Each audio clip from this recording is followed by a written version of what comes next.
Dans le cœur du conflit entre la Russie et l'Ukraine, les lignes de bataille sont constamment redessinées, chaque camp cherchant à prendre l'avantage stratégique. Aujourd'hui, nous nous penchons sur les derniers développements qui se déroulent sur ce front volatile. En nous rendant dans la localité contestée d'Andrivka, nous assistons à la lutte acharnée entre la 114e brigade russe et les unités ukrainiennes retranchées. Les Russes ont réussi à sécuriser le terrain, avançant d'environ 700 mètres vers l'ouest, capturant des positions clés parmi les ruines. Malgré les efforts de l'armée ukrainienne pour les repousser, les Russes ont établi une tête de pont dans la partie centrale de la localité, capturant plusieurs ruines de bâtiments. Cette poussée incessante a déplacé la zone grise vers l'ouest, laissant entrevoir une confrontation majeure potentielle dans les jours à venir. Pendant ce temps, les tensions continuent de s'intensifier dans le secteur près de Pakrovsk, où des blogueurs militaires russes rapportent que les forces ukrainiennes préparent une contre-offensive. Les allégations d'attaques ukrainiennes autour des localités de Pisan et Shevchenko, sous contrôle russe depuis des semaines, suscitent des inquiétudes. Cependant, ces rapports restent largement non vérifiés, les forces ukrainiennes semblant se concentrer sur des manœuvres tactiques plutôt que sur des assauts à grande échelle.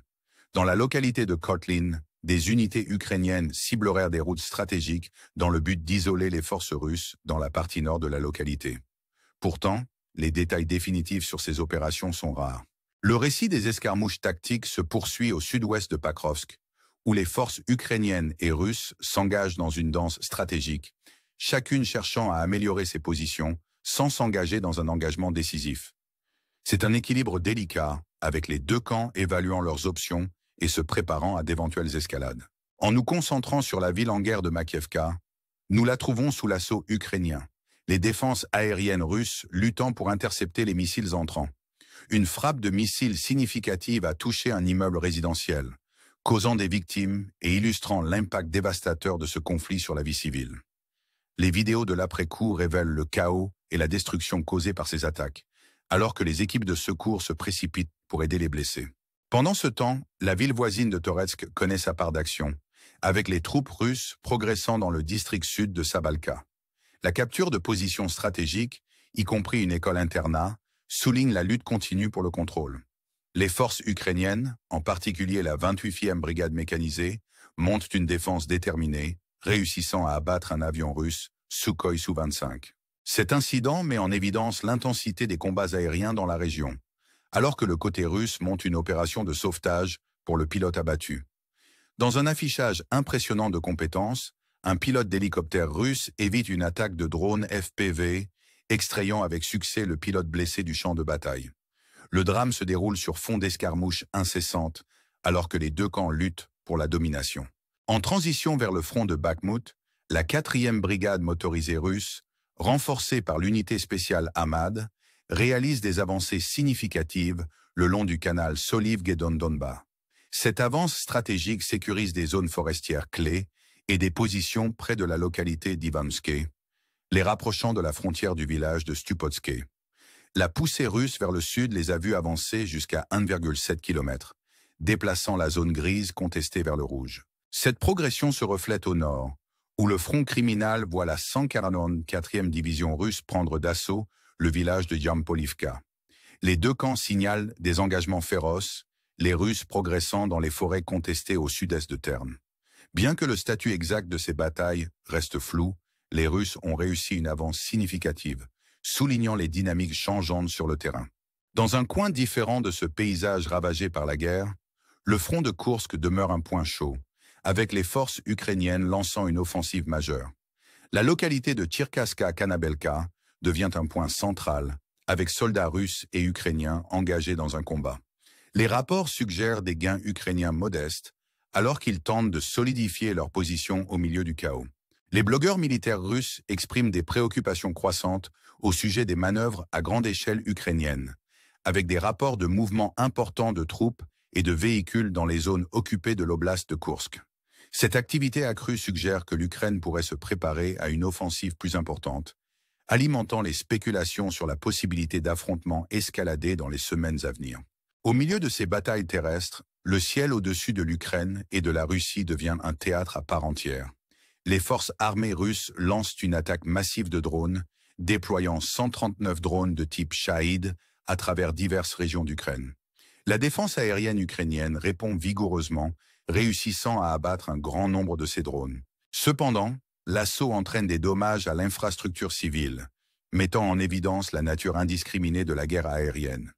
Les forces ukrainiennes ripostent avec leur propre attaque de drones sur les territoires russes, déployant 40 drones de combat. Les défenses russes réussissent à intercepter la plupart d'entre eux, mais pas avant d'avoir causé des dégâts à l'infrastructure dans la région de Rostov. L'échange souligne les stratégies de représailles continues qui caractérisent ce conflit, alors que chaque camp cherche à surpasser l'autre. Au milieu du chaos de la guerre, les efforts diplomatiques continuent, avec le président américain Donald Trump annonçant une prochaine rencontre avec le président ukrainien Zelensky. La réunion vise à aborder les garanties de sécurité pour l'Ukraine, alors que les deux dirigeants naviguent dans le paysage géopolitique complexe. Zelensky souligne la nécessité d'un soutien international, en particulier à la lumière des plans allégués du président russe Poutine d'étendre ses forces militaires.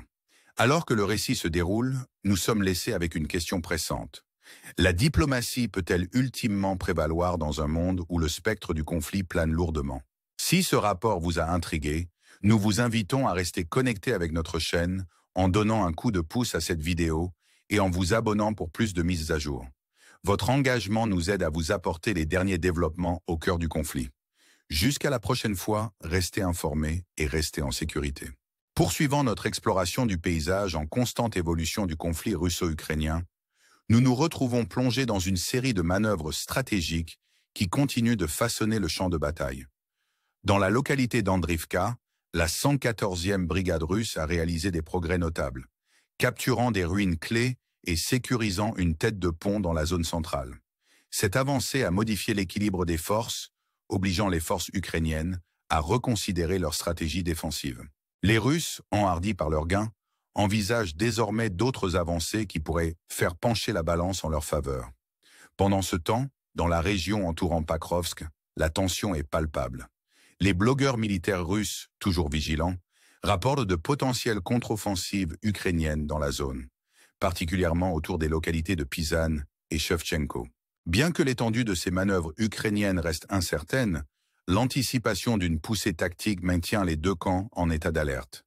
L'importance stratégique de ces localités ne peut être surestimée et tout changement de contrôle pourrait avoir des implications considérables pour le conflit en cours.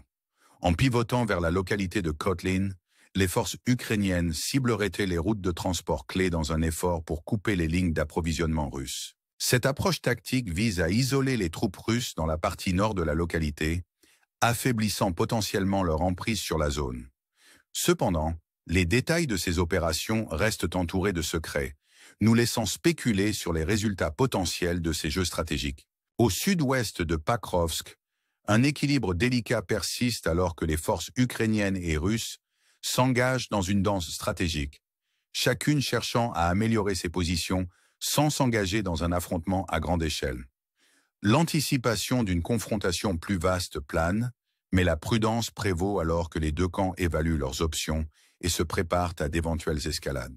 La ville de Makiivka, un point chaud significatif, se trouve sous l'assaut ukrainien, les défenses aériennes russes luttant pour intercepter un barrage de missiles. L'impact sur la vie civile est dévastateur, un grand immeuble résidentiel étant touché, entraînant des victimes. L'après-coup capture le chaos et la destruction, alors que les équipes de secours travaillent sans relâche pour aider les blessés et rétablir un semblant d'ordre dans la ville assiégée. Dans la ville voisine de Toretsk, les troupes russes progressent dans le district sud de Sabalka, capturant des positions stratégiques, y compris une école-internat.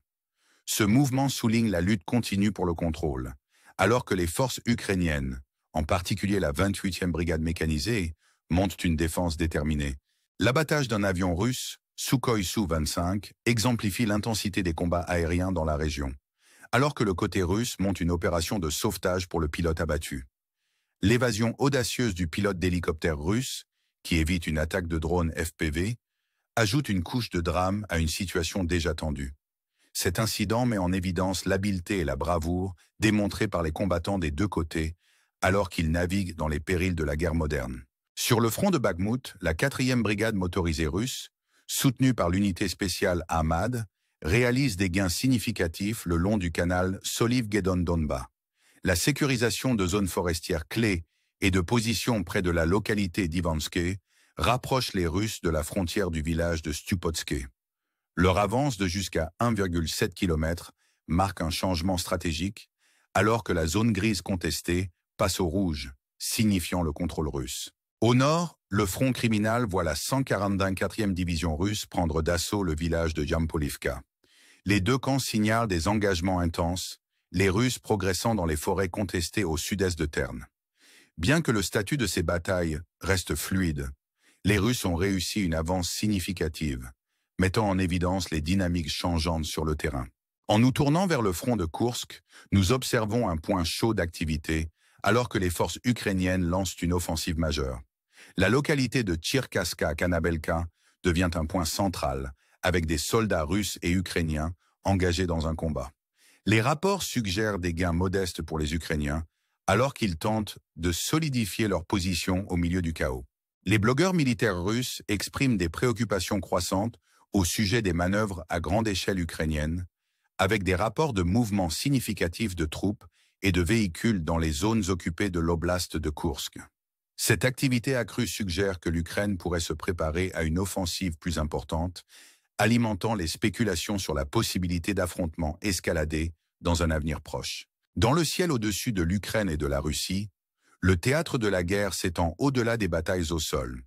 Les forces armées russes lancent une attaque massive de drones, déployant 139 drones de type Shahid à travers diverses régions d'Ukraine. La défense aérienne ukrainienne répond vigoureusement, réussissant à abattre un grand nombre de ces drones. Cependant, l'assaut entraîne des dommages à l'infrastructure civile, mettant en évidence la nature indiscriminée de la guerre aérienne. En représailles, les forces ukrainiennes lancent leur propre attaque de drones sur les territoires russes, déployant 40 drones de combat. Les défenses russes réussissent à intercepter la plupart d'entre eux, mais pas avant d'avoir causé des dommages à l'infrastructure dans la région de Rostov. L'échange souligne les stratégies de représailles continues qui caractérisent ce conflit, chaque camp cherchant à surpasser l'autre. Au milieu du chaos de la guerre, les efforts diplomatiques continuent, avec le président américain Donald Trump annonçant une prochaine rencontre avec le président ukrainien Zelensky. La réunion vise à aborder les garanties de sécurité pour l'Ukraine, alors que les deux dirigeants naviguent dans le paysage géopolitique complexe. Zelensky souligne la nécessité d'un soutien international, en particulier à la lumière des plans allégués du président russe Poutine d'étendre ses forces militaires. Alors que le récit se déroule, nous sommes laissés avec une question pressante. La diplomatie peut-elle ultimement prévaloir dans un monde où le spectre du conflit plane lourdement? Si ce rapport vous a intrigué, nous vous invitons à rester connectés avec notre chaîne en donnant un coup de pouce à cette vidéo et en vous abonnant pour plus de mises à jour. Votre engagement nous aide à vous apporter les derniers développements au cœur du conflit. Jusqu'à la prochaine fois, restez informés et restez en sécurité. Poursuivant notre exploration du conflit en constante évolution entre la Russie et l'Ukraine, nous plongeons plus profondément dans les manœuvres stratégiques et les batailles intenses qui définissent cette région déchirée par la guerre. Dans la localité d'Andrivka, la 114e brigade russe continue de consolider ses gains, fortifiant les positions parmi les ruines et se préparant à de potentielles contre-attaques ukrainiennes. Les forces ukrainiennes, bien que résilientes, font face à la tâche ardue de reprendre le terrain perdu et de ralentir les avancées russes. La tension dans cette zone souligne la nature implacable du conflit, alors que les deux camps luttent pour le contrôle des territoires stratégiques. En déplaçant notre attention vers la région de Pakrovsk, nous assistons à un réseau complexe d'engagement tactique. Les rapports des blogueurs militaires russes suggèrent une contre-offensive ukrainienne imminente, intensifiant le sentiment d'anticipation. Les localités de Pisan et Shevchenko restent sous surveillance étroite, car tout changement substantiel de contrôle pourrait modifier considérablement le paysage stratégique. Les forces ukrainiennes semblent adopter une approche prudente, testant les eaux avec des engagements limités, tout en évaluant les défenses russes. La localité de Kartlin devient un autre point focal, avec les forces ukrainiennes ciblant les routes de transport clés. En visant à couper les lignes d'approvisionnement russes, elles espèrent affaiblir la prise russe sur cette zone stratégiquement vitale. Cependant, l'absence d'informations détaillées sur ces opérations laisse place à de nombreuses spéculations, alors que les deux camps restent prudents quant à leurs intentions tactiques. Au sud-ouest de Pakrovsk, un face-à-face silencieux mais intense persiste. Les forces ukrainiennes et russes s'engagent dans une partie d'échecs stratégiques, chacune cherchant à améliorer ses positions sans déclencher de confrontation à grande échelle. L'anticipation d'un engagement plus large plane sur la région, mais la prudence prévaut alors que les deux camps évaluent leurs options. La ville de Makiivka continue de subir le poids du conflit, les frappes de missiles ukrainiens causant des dommages importants. Les défenses aériennes russes travaillent sans relâche pour intercepter ces attaques, mais l'impact sur l'infrastructure civile est profond. Les vidéos capturant l'après-coup révèlent le coût humain de ce conflit, alors que les équipes de secours naviguent dans le chaos pour apporter aide et réconfort aux personnes touchées. À Toretsk, les avancées russes dans le district sud de Sabalka mettent en évidence la lutte continue pour le contrôle. La capture de sites stratégiques, y compris une école-internat, souligne les dynamiques changeantes sur le terrain. Les forces ukrainiennes, en particulier la 28e brigade mécanisée, montent une défense inflexible, illustrée par la descente d'un avion russe Sukhoi Su-25. L'opération de sauvetage qui s'ensuit, marquée par l'évasion audacieuse d'un pilote d'hélicoptère russe face à une attaque de drone FPV, ajoute une tournure dramatique au récit en cours. Sur le front de Bakhmut, la 4e brigade motorisée russe, renforcée par l'unité spéciale Ahmad, consolide sa position le long du canal Soliv-Gedon-Donbass. La sécurisation de zones forestières clés et de positions près de la localité d'Ivanske les rapproche de la frontière du village de Stupotske. L'importance stratégique de ces gains ne peut être surestimée, car ils marquent un changement de contrôle essentiel. Au nord, le front criminel voit la 144e division russe faire des avancées significatives dans le village de Jampolivka. Malgré des engagements féroces, les Russes parviennent à progresser dans les forêts contestées au sud-est de Terne. Cette avancée souligne les dynamiques de pouvoir changeantes, alors que les deux camps s'efforcent de naviguer dans les complexités de la guerre moderne. En nous tournant vers le front de Koursk, nous observons un point chaud d'activité alors que les forces ukrainiennes lancent une offensive majeure. La localité de Cherkaska-Kanabelka devient un point central de combat intense, avec des soldats russes et ukrainiens engagés dans une lutte acharnée.